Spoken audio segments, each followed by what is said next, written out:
Graça e paz, a paz de Deus, Shalom Adonai. Meu nome é Júlio Ronque, estou pastor aqui na Igreja Metodista Livre de São José do Rio Preto. Para nós é uma alegria, uma honra chegar até a sua casa, o seu trabalho, a sua viagem, não sei onde você está agora, no hotel.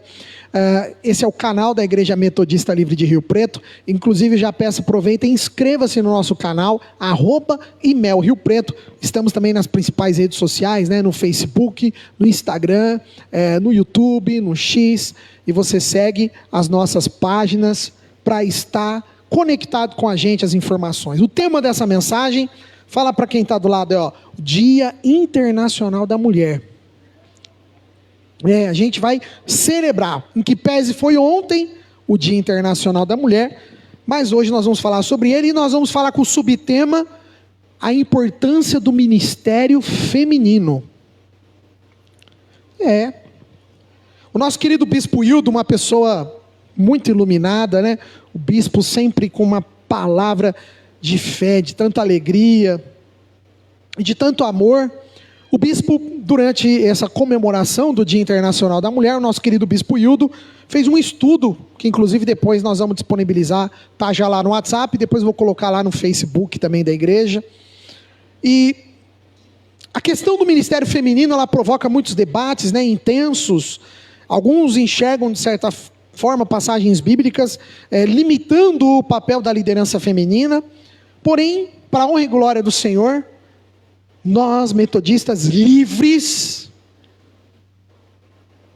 podemos dizer que fomos, eu não sei se eu posso dizer a primeira igreja, né, a primeira denominação, mas eu posso dizer que nós fomos uma das primeiras denominações no mundo inteiro a reconhecer a mulher no pastorado, a reconhecer o papel feminino no sacerdócio. Isso foi lá em 1891. Eu fico imaginando, se até hoje isso é uma celeuma, esse assunto. Tanto é que depois que o bispo colocou a postagem dele, um monte ali de pessoas criticando, e eu fui lá e apoiei o bispo. Quem puder depois, entra lá na postagem dele, apoie, escreva lá. E eu fiz um texto agradecendo ao bispo, que é excelente o estudo. Mas eu vi lá muitas críticas, né? Por quê? Porque ainda para o público evangélico, em sua grande maioria, as denominações, elas não entendem dessa forma. E amém, irmãos, nós respeitamos, viu? Não tem problema não. Tinha um lá que escreveu um negócio lá, o bispo foi tão doce, tão meigo respondendo o rapaz, quase eu ia falar assim para ele: você fica onde você quer ficar, irmão, você não precisa ser metodista livre não. Deu uma vontade de escrever lá no Facebook, mas eu não posso, senão o bispo depois ia puxar a minha língua, né? O bispo ia falar: pastor Júlio, o senhor tem que amar os cordeirinhos, né? Eu penso o seguinte, irmão: quer seguir, quer, não quer, irmão, fica à vontade. Tem igreja para todo mundo, não é? Hoje tem igreja para todo gosto, irmão. Tem igreja de tudo que é jeito. Se ele não concorda, ele tem que procurar mesmo uma igreja que ele concorde. E amém, irmão, glória a Deus pela vida dele. Amém, vai ser feliz. Pastor, mas o senhor não tem medo do quê, irmãos? A igreja é de Cristo, a igreja não é minha. Eu não aceito batismo de criança, eu não aceito mulher no pastor. Fica à vontade, procura uma igreja que aceite. Não precisa vir na Metodista Livre. Não vai fazer diferença para nós não, irmãos. Sabe por quê? Porque nós somos um corpo, independente de placa, de denominação. Se ele está lá, ele está aqui também. E se nós estamos aqui, nós também estamos lá. Você consegue ter essa visão, irmão? É a visão que Wesley tinha. O metodismo é isso. O metodismo é a unidade. Tanto é que uma das músicas que era lema do John Wesley, eu lembro até no seminário a gente aprendia, né? É um corinho muito antigo que a gente pode falar que é o lema do Wesley, né? Não importa a igreja que tu és, se atrás do Calvário tu estás, se o teu coração é igual ao meu, dai-me a mão e o meu irmão será. Sabe, nessas divisões de coisinha pequena, irmãos, esquece isso. E o bispo fez um estudo maravilhoso. Ele começa falando sobre a criação, a igualdade do homem. Vamos abrir lá em Gênesis, capítulo 1. Eu vou tentar ser o mais breve possível, tá? Hoje eu não vou me demorar, foi noite de ceia, né? Tá todo mundo cansado, mas eu preciso falar um pouquinho do estudo do bispo. Não está inteiro o estudo que eu coloquei no WhatsApp. Depois, quem puder, perde, é meia horinha. Lê aquele estudo do bispo. Medite nele durante a semana. Você vai ver que os argumentos que o bispo Hildo traz para esse estudo é irrefutável. Até quem não aceita, acaba aceitando depois que lê, porque é irrefutável. A palavra, só não enxerga quem não quer, irmãos. Só não enxerga quem não quer. Olha lá, ó, Gênesis 1:27. O fundamento da igualdade do gênero na criação, irmãos. Homem e mulher são criados à imagem de Deus. Olha o que fala lá, ó. Criou Deus, pois, o homem à sua imagem, e a imagem de Deus o criou. Homem e mulher os criou. Vamos parar por aí. A base de toda a discussão do ministério feminino se encontra justamente na concepção do homem, da sua criação. Irmãos, homem e mulher, Deus criou a sua imagem e semelhança. Homem e mulher. Ah, pastor, mas o homem veio primeiro. Irmãos, pô, a gente tem que parar com essas coisas. Que veio primeiro, que veio por último, que veio do meio. Irmãos, não importa. Contanto que fale de Cristo, como Paulo dizia, não é? Paulo falava, não importa se é grego, se é isso, se é aquilo, se é aquele outro. O que importa é que Cristo seja pregado. E eu começo a ver, o bispo trouxe vários exemplos, né, de mulheres no Antigo Testamento. Eu comecei a estudar a história dessas maravilhosas mulheres. E ele começa falando com Miriam. Que olha que coisa linda, está em Êxodo capítulo 15, né? Vamos achar lá em Êxodo capítulo 15. Miriam, o primeiro exemplo de uma mulher, de uma liderança feminina. Gente, eu estou falando isso no Antigo Testamento. Ah, pastor, mas na Bíblia não fala de maneira clara, irmãos. A gente tem que lembrar o período em que a Bíblia foi escrita, a cultura em que ela foi inserida, o conceito de cultura naquele tempo. Jamais alguém ia colocar de maneira clara, né, uma mulher num cargo de liderança de uma maneira... Então, irmãos, a gente tem que saber interpretar as coisas. Olha lá, Êxodo capítulo 15, verso 20 a 21. Quem achou aí? Que é bom, tá fácil para ler. Tá fácil para ler? Lê aí, por favor, irmã. A profetisa Miriam, que era irmã de Arão, pegou um pandeiro e todas as mulheres a acompanharam, tocando o pandeiro e dançando. Miriam cantou para elas assim. Amém, irmã. Ela ia ler a continuidade, mas não precisa não. Depois, quem quiser ler Êxodo 15, é o cântico que após eles terem a vitória de cruzarem o Mar Vermelho, o que aconteceu? A irmã de Arão, ela pegou e fez, ela puxou, ela incentivou, ela liderou uma comitiva de mulheres para dançar e agradecer. E ela faz aqui, do verso em diante, desse capítulo 15 em diante, ela faz um cântico de agradecimento a Deus, uma oração em forma de cântico, louvando e exaltando o poder de Deus. Está entendendo? Uma mulher. Aí tem pessoa que fala, mas Paulo mandou a mulher ficar em silêncio. Irmãos, são conceitos. Paulo não generalizou, Paulo estava falando de uma coisa pontual. É aí que tem a exegese, a hermenêutica, a interpretação do que Paulo estava dizendo. E é interessante que nesse estudo o bispo Hildo aborda tudo isso. O bispo Hildo aborda os textos que as pessoas usam para justamente negar o papel da mulher como líder dentro da igreja cristã.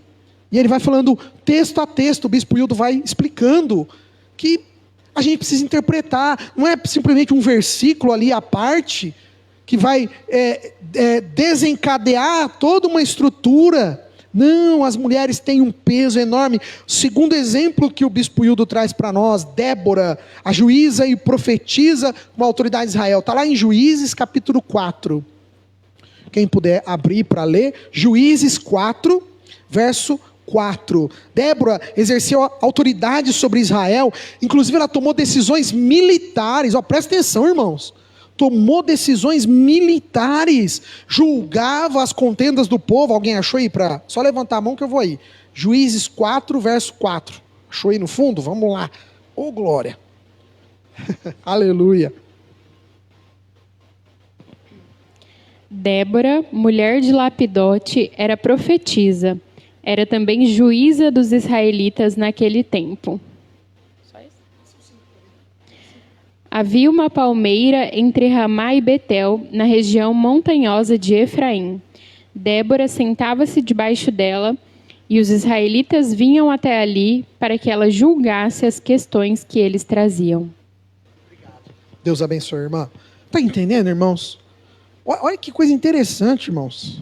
Uma mulher, e nós estamos falando isso aqui, irmãos, Juízes, pós-falecimento de Moisés. Nós estamos falando no período muito depois, né? Muito após a libertação do povo cativo.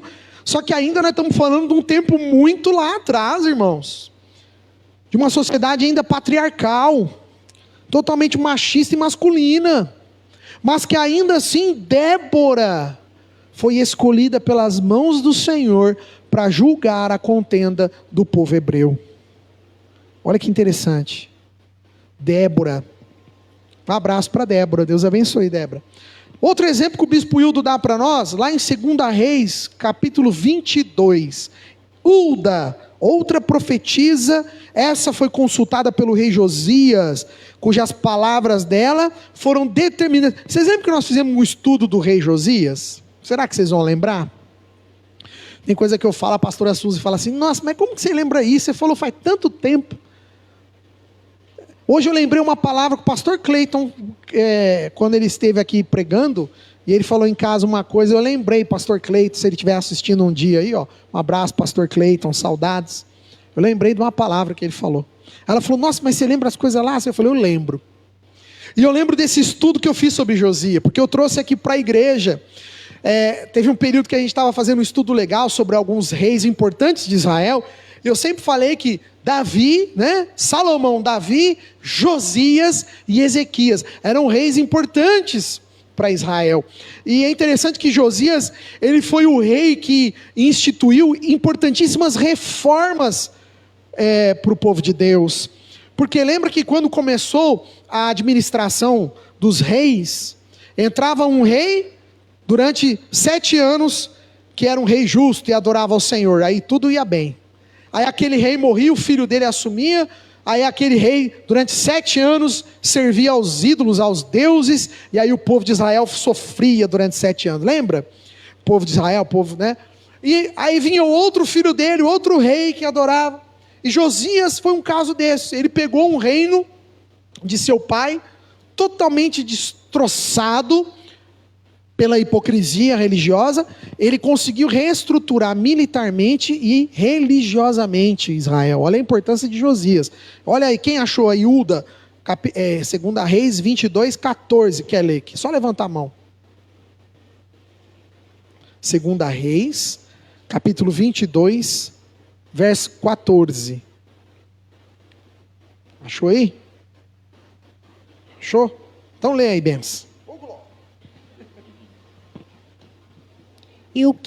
Ilquias, Aicã, Abdom, Safã e Asaías foram falar com uma profetisa chamada Hulda, que morava no bairro Novo de Jerusalém. O marido dela, que se chamava Salum, filho de Tikva e neto de Arás, era o encarregado da rouparia do templo. Eles contaram a Hulda o que havia acontecido.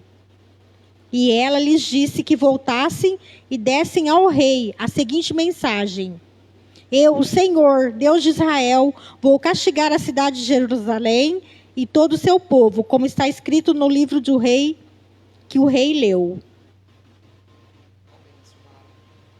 Deus abençoe, Economa. Glória a Deus.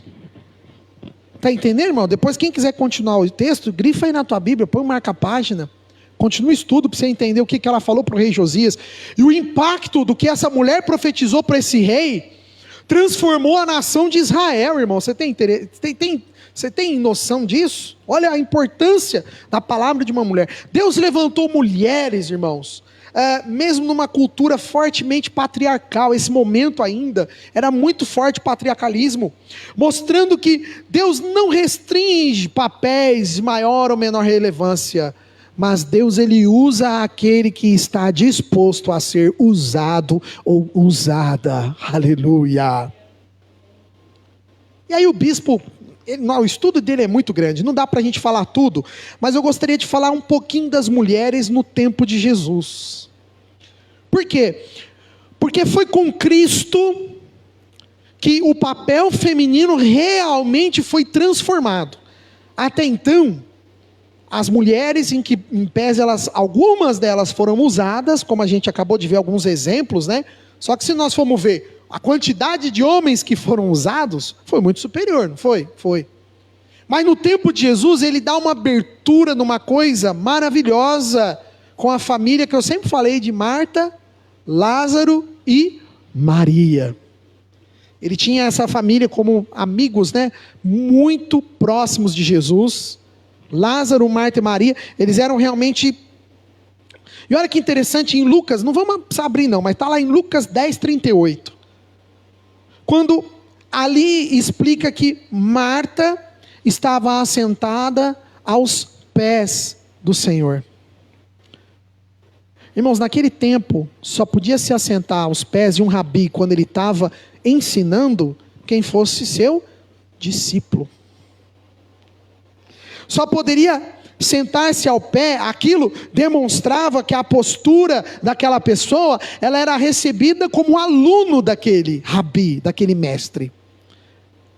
Então, às vezes as pessoas leem e falam assim, Maria estava sentada lá porque não tinha lugar para ela sentar. Não, irmãos, não é isso. Ela estava sentada aos pés de Jesus porque ela era discípula de Jesus. Só que eu tenho uma novidade para falar para você. Novidade não, aqui vocês já sabem que eu sempre falo disso. Nos tempos de Jesus, nenhum mestre judeu tinha uma mulher discípula. Era proibido. Nos tempos de Jesus, nenhum rabi podia ter uma mulher alistada, né? Com frequência às suas aulas, como uma aluna, como uma discípula. Então no Novo Testamento nós vemos que Jesus ele rompe um paradigma, não só com Maria, mas quando a gente começa a ver mulheres que apoiavam financeiramente o ministério de Jesus, olha lá, está Mateus 27, não precisa abrir não, Mateus 27:55. As mulheres, elas ajudavam, estavam também ali, olhando de longe, muitas mulheres que haviam seguido desde a Galileia, servindo. Esse servindo, lembra que eu falava da comitiva de Jesus? Quando Jesus viajava, eu sempre falei que ele tinha uma comitiva. E nessa comitiva cada um tinha um papel. Tinha aquele menininho que cuidava da despensa. Lembra aquele menininho que tinha só 5 pães e 2 peixinhos? Né? Tinha aquele que cuidava do financeiro, que era Judas. Tinha aquele que cuidava do setor de material, que era André. Cada um tinha um papel na comitiva de Jesus. E as mulheres tinham um papel predominante em financiar também o ministério pastoral de Jesus. Olha que interessante. E uma coisa que Jesus finaliza, enquanto ele está aqui na terra, fazendo algo sensacional, assim que ele falece e ele retorna à sua ressurreição, ele entrega a uma mulher, ele transforma uma mulher como testemunha da sua ressurreição. Irmãos, nós não temos noção do impacto disso, né? Porque a nossa sociedade hoje é totalmente diferente da sociedade de Jesus naquele tempo. Naquela época, uma mulher jamais poderia ser testemunha de qualquer coisa, porque a palavra dela, desculpa mulheres, mas é no tempo de Jesus, tá bom? A palavra dela não valia nada. Por isso que a mulher ela não poderia figurar como testemunha. Mas olha que interessante, quem foi a primeira pessoa que encontra Jesus ressurreto? Pai, por que será? Será que foi casualidade? Não. Eu sempre digo que no ministério de Jesus não existe nada por acaso. Eu sempre falo isso, irmãos, quando leem a Bíblia, leiam até as vírgulas. Aí você pode falar, mas a vírgula foi no português que traduziu. Mas tem significado. Os detalhes. Jesus, tudo que ele fazia tinha um princípio, tinha um motivo, tinha um propósito. E olha que interessante, a primeira pessoa que testemunha que ele estava vivo era uma mulher. Tanto é que não tinha tanta credibilidade, que na hora que ela volta para Jerusalém, na casa onde eles estavam escondidos, não sei, talvez seria até a casa de a mãe de Marcos ou de Mateus, não sei, né? Eles estavam lá escondidos. Na hora que ela volta, o que ela fala? Eu encontrei o mestre. O que eles dizem? Ah, a mulher está louca. Aí já Pedrão já sai correndo, João já sai correndo, o pessoal já sai correndo para ver o túmulo, porque não confiaram na palavra dela. A cultura dos judeus era tão intrínseco, era tão profundo, aquilo que era difícil dos próprios discípulos confiarem na palavra. Quando ali a primeira mulher, que foi Maria Madalena, viu a ressurreição de Jesus. E aí o bispo, eu já estou encerrando, o bispo Hildo traz exemplos de mulheres da igreja primitiva. Agora a gente já está falando mais à frente, depois, né, da ascensão de Jesus, da igreja cristã ela se estabelecendo. Nós temos mulheres na igreja primitiva, como exemplo aqui, olha, aquelas profetisas em Atos, que exerciam poder muito forte. Eles tinham 4 filhas que profetizavam, que inclusive elas profetizaram para Paulo, que não era para Paulo voltar para Jerusalém, porque ele seria capturado, lembra? Elas viram o cinto dele, e elas viram o cinto sendo capturado, e aí Paulo fala, não, eu tenho que voltar para lá. Olha, elas profetizaram. Priscila, ao lado de Áquila, que, olha aqui, a importância, Paulo dá uma importância, quem quiser aquele primeiro exemplo das profetisas, Atos 21:9, que é das 4 filhas profetisas. Agora Priscila é Atos 18:26. O papel de Priscila e Áquila, importantíssimos. Lembra quando eu falei dos cristãos gregos, que precisava alguém para mostrar para aqueles cristãos convertidos, aquelas pessoas que elas não eram religiosas, vindas da religião judaica, não, muitos deles eram politeístas, cheios de deuses, cheios de uma filosofia, de regras totalmente diferente do cristianismo. Áquila e Priscila foram fundamentais, mas é interessante que quando Paulo menciona, sabe quem que ele fala primeiro? Ele não fala o marido, ele não fala de Áquila, ele menciona primeiro Priscila.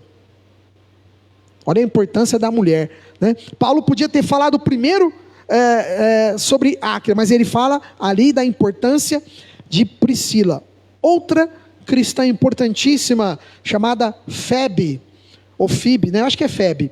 Romanos 16:1. Quem quiser achar aí depois, está aí, Romanos capítulo 16. Ela é uma diaconisa da igreja em Cencreia. E olha o que Paulo fala, e olha que Paulo mesmo, né? Romanos, Paulo fala sobre ela. Protetora de muitos, inclusive de mim mesmo.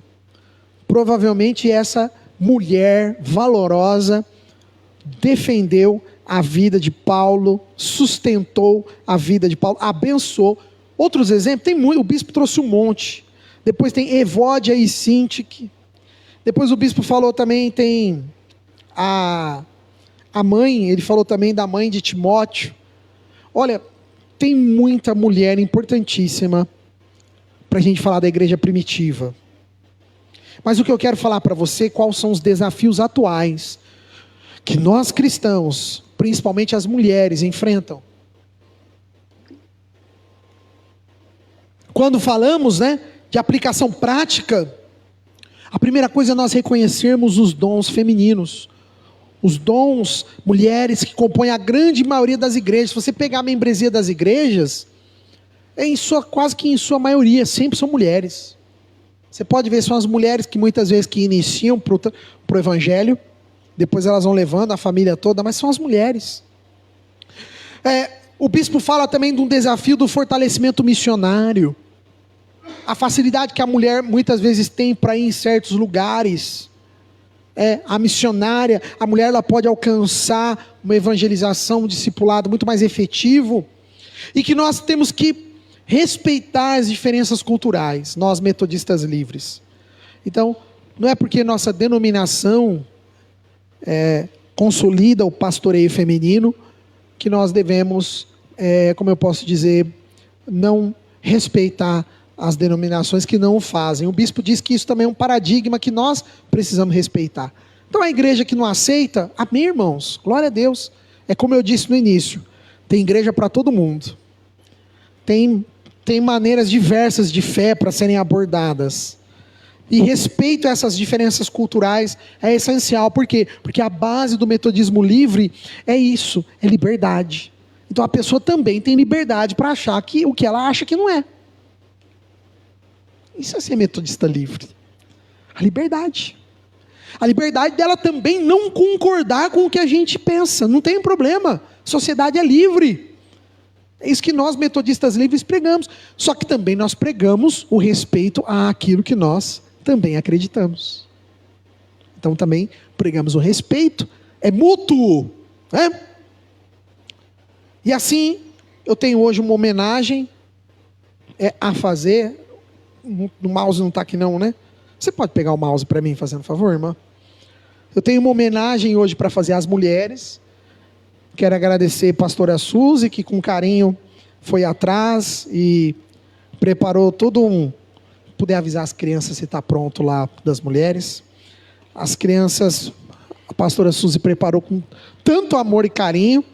E hoje o Dia Internacional, né? Ontem na verdade, né? Celebrado o Dia Internacional das Mulheres. E eu tenho uma homenagem a uma mulher que... Ela que... Com amor, com sabedoria, com fé, ensinou muitas pessoas ao Evangelho e ao Reino de Deus. Essa mulher, hoje ela faria 74 anos, e faz 7 anos que ela nos deixou saudades. Então, hoje.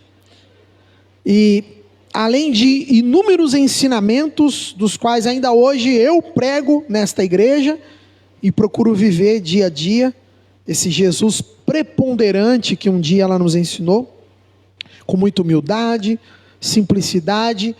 Ela já era uma metodista nata, ela não sabia que era metodista, mas ela era metodista, cativou muitas pessoas, famílias, que inclusive que ainda hoje servem ao reino de Deus. Olha que bênção, estamos aqui ainda, e um dia vamos reencontrá-la, logicamente estará com um corpo novo, novas vestes, mas ela ainda vai estar com aquele sorriso meigo, doce, e sempre ela chamava, ela dizia minha flor, ela falava assim para Suzy.